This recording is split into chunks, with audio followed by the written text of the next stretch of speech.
Mga kibrang, balanggyota tayo ay magluto ulit ng dinengdeng at syempre gulaman. Ayan yung ating lulutuin ngayon mga kibrang, balanggyota. Ito yung ating gulay. Ayan, may labong, may saluyot. Ayan, so yung gulaman nandyan naman mga kibrang, balanggyota. So ihalo lang natin na ganyan. Ayan mga kibrang balanggyota. At ngayon ilagay na natin yung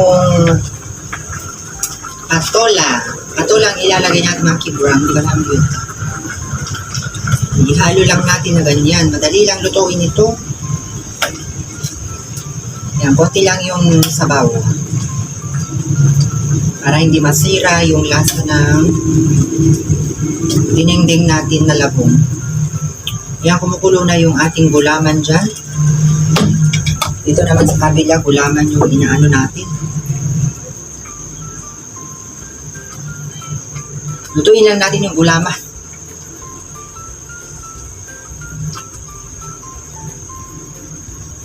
Ito yung natin, dinengdeng natin. Lagyan na natin ng yung alokbati. Ayan. Punuin natin.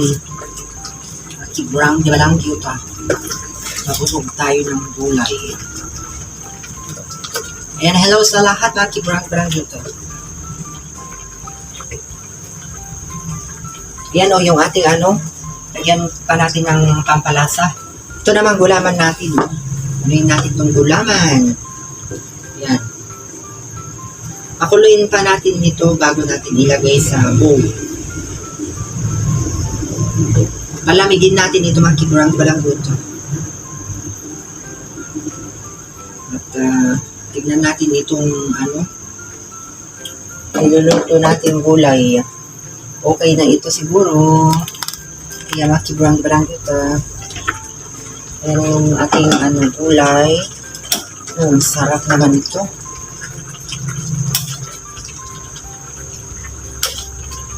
Puno na. Pero okay lang ito. Kasyang-kasya lang ito pag yung saktong halo ng gulay. Siyempre, lagyan na natin ng pampalas sa mga kibrang balanggyota. Ang gagamitin ko ngayon ay magic sarap. Lagyan natin ng magic sarap nito. So, ito yung ilagay natin.